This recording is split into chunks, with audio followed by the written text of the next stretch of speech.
Ces dernières semaines, le climat politique américain a de nouveau atteint un niveau de tension qui dépasse les simples querelles partisanes. Il ne s'agit pas d'une simple bataille électorale, mais d'une dégradation progressive du discours institutionnel, de la communication d'État et du rapport entre pouvoir, société et vérité. À l'heure où le monde est en proie à des conflits armés, des différends énergétiques, des guerres hybrides et des réalignements stratégiques, le moindre signe d'instabilité interne au sein de la principale puissance occidentale a des répercussions bien au-delà de ses frontières. Les États-Unis demeurent l'axe central du système international. Leurs décisions façonnent les marchés, les alliances militaires, les chaînes d'approvisionnement et les équilibres de puissance. Lorsque ce centre commence à envoyer des signaux contradictoires, notamment des signes de radicalisation, d'opacité et de mainmise sur les institutions, l'impact n'est pas symbolique, mais stratégique. C'est dans ce contexte que les éléments liés à l'affaire Epstein refont surface avec une force renouvelée. Non pas comme un épisode isolé du passé, mais comme un facteur de pression politique actuel. Photographies, documents et archives reviennent au débat public à un moment où les institutions sont extrêmement fragiles. L'enjeu ne se limite pas à la réputation personnelle. Il s'agit de la crédibilité du système, de la confiance du public et de la stabilité d'une démocratie déjà soumise à de fortes tensions. La récente publication d'images provenant de la succession de Jeffrey Epstein, impliquant des figures clés du pouvoir politique américain, ne survient pas de manière isolée. Elles apparaissent dans un contexte d'enquête parlementaire, de dissensions internes au Congrès et de méfiance croissante quant à l'identité de ceux qui contrôlent le discours officiel. Parmi les noms cités, celui de Donald Trump réapparaît, non pas comme un fait nouveau mais comme un élément qui ravive des questions restées sans réponse. La réaction publique de l'ancien président a révélé bien plus qu'une simple tentative de défense. Elle a mis au jour une stratégie. Interrogé sur les images, Trump a choisi d'en minimiser le contenu, d'en atténuer la gravité et de détourner l'attention. Il a feint l'ignorance, relativisé les relations et tenté de normaliser une situation qui, d'un point de vue institutionnel, est tout sauf normale. Dans ce contexte de forte tension, la stratégie était claire. Nier, distraire, détourner l'attention. Le problème, c'est qu'en politique de haut niveau, surtout en période de crise, il n'y a pas de vide d'interprétation. Chaque geste communique quelque chose. Chaque silence aussi. Lors d'une récente conférence de presse, le comportement de l'ancien président a attiré l'attention, non seulement par le contenu de ses réponses, mais aussi par la manière dont il les a formulées. Alternant moments d'apathie et accès d'agressivité verbale, Trump a adopté une attitude erratique face à la presse. Au lieu de présenter une défense institutionnelle claire, il a préféré attaquer les journalistes, remettre en question leurs motivations et balayer les questions légitimes comme s'il s'agissait d'opérations ennemies.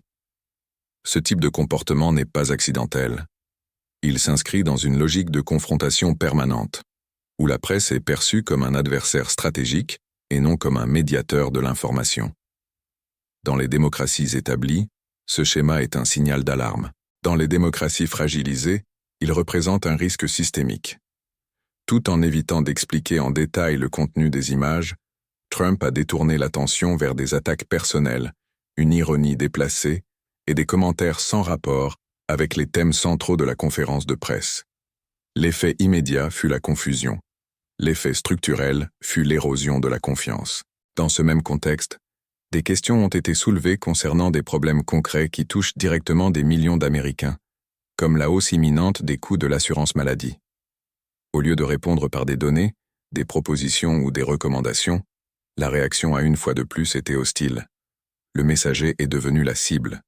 La question s'est transformée en provocation.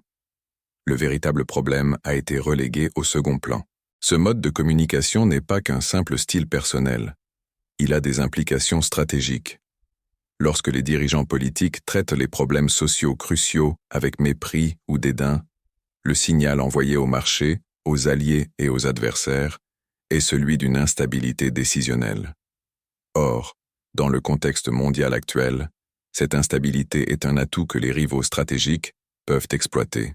Parallèlement aux controverses internes, des déclarations encore plus sensibles ont émergé. Des allusions ouvertes à d'éventuelles actions militaires, y compris des opérations terrestres contre des pays d'Amérique latine. Parmi eux, le Venezuela, un État déjà soumis à des sanctions, à des pressions économiques et à un isolement diplomatique, en évoquant, même de manière vague, la possibilité d'attaques sur le sol étranger, Trump ravive l'un des points les plus sensibles de la politique étrangère américaine récente, le recours à la force comme outil rhétorique.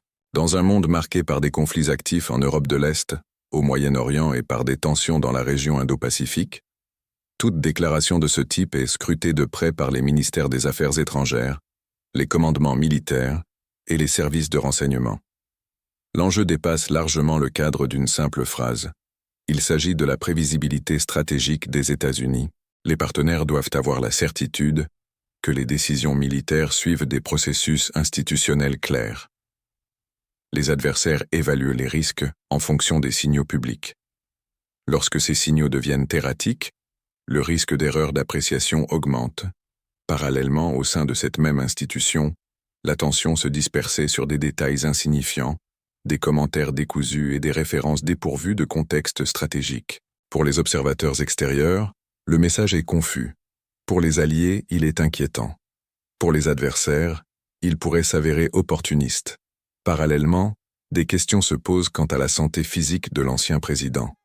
Des images récentes montrent qu'il tente constamment de dissimuler sa main droite, alimentant ainsi les spéculations. La réponse officielle a été évasive, attribuant les marques visibles à des gestes du quotidien. En politique de haut niveau, la transparence n'est pas un détail. C'est un élément de sécurité nationale. Tout doute concernant les capacités physiques ou cognitives d'un dirigeant a des répercussions sur les calculs stratégiques, tant internes qu'externes. Au Congrès, l'atmosphère est également tendue. Les parlementaires chargés d'analyser les éléments relatifs à l'affaire Epstein indiquent que le volume de documents et d'images est considérable. Une part importante est encore en cours d'examen. Une attention particulière étant portée à la protection des victimes et à la nécessité d'éviter toute divulgation indue. Cependant, les éléments déjà rendus publics suffisent à maintenir l'affaire au cœur du débat politique.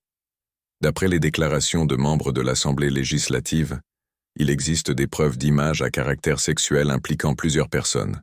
La prudence est de mise lors de la divulgation de ces images, mais la simple reconnaissance de leur existence accroît la pression sur les personnalités publiques potentiellement concernées. Cela crée un dilemme institutionnel. Privilégier la transparence pourrait aggraver la crise politique. Faire marche arrière pourrait alimenter les soupçons de dissimulation. Dans les deux cas, le coût politique est élevé. Par ailleurs, il y a l'impact international. Les pays qui considèrent les États-Unis comme une référence démocratique suivent de près la manière dont ce scandale est géré. Leurs rivaux stratégiques, de leur côté, exploitent le discours sur la déliquescence des institutions pour renforcer leur propre discours national et international. Cet épisode relance également les débats sur l'indépendance d'institutions clés, telles que la Réserve fédérale. Les déclarations suggérant une ingérence directe dans les décisions monétaires suscitent de vives inquiétudes. L'autonomie de la Banque centrale américaine est un pilier de la stabilité économique mondiale. Tout signe de mainmise politique sur ce mécanisme engendre de la volatilité, affecte les marchés et fragilise la confiance internationale dans le dollar. En déclarant son intention d'influer sur les décisions relatives au taux d'intérêt, Trump touche un point sensible de l'architecture financière mondiale. Il ne s'agit pas simplement de politique intérieure. Cela concerne la prévisibilité du système qui sous-tend le commerce international, les réserves de change et les flux d'investissement. Au sein de ce même discours fragmenté, des commentaires émergent également concernant la rémunération des athlètes universitaires, une question périphérique face aux crises réelles que traverse la population. Le contraste entre les priorités politiques et les difficultés sociales renforce le sentiment d'un décalage entre les dirigeants et la réalité. Parallèlement, de nouvelles images continuent d'apparaître. Les photographies d'environnement, d'objets et de contextes liés à l'entourage d'Epstein soulignent la gravité de l'affaire.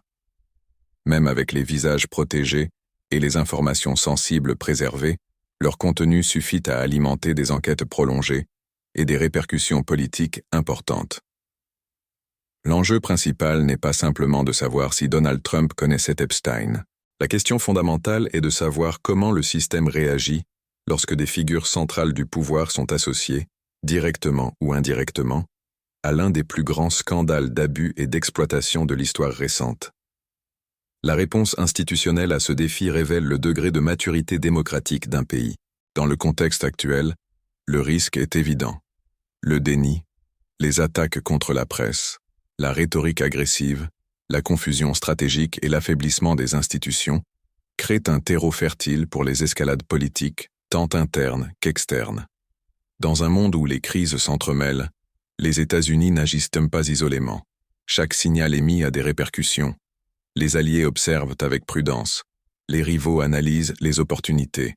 Les marchés réagissent à l'instabilité. Et la société américaine subit les conséquences directes d'un leadership qui transforme les crises en spectacle, au lieu de les affronter avec lucidité et responsabilité. L'affaire Epstein cesse donc d'être un simple scandale du passé. Elle devient un catalyseur des tensions actuelles, une épreuve de transparence, une épreuve de résilience institutionnelle, une épreuve de leadership. Si de nouveaux éléments continuent d'être révélés, la pression politique risque de s'intensifier, les enquêtes pourraient s'approfondir, les récits pourraient s'affronter, et la frontière entre crise politique et crise institutionnelle risque de devenir de plus en plus floue. Dans le contexte mondial actuel, où les erreurs de jugement coûtent cher et où la confiance est une ressource rare, la grande question qui demeure est la suivante. Dans quelle mesure les États-Unis peuvent-ils maintenir leur position de leader mondial alors que leur propre structure politique fonctionne dans un tel contexte d'instabilité et de déni ?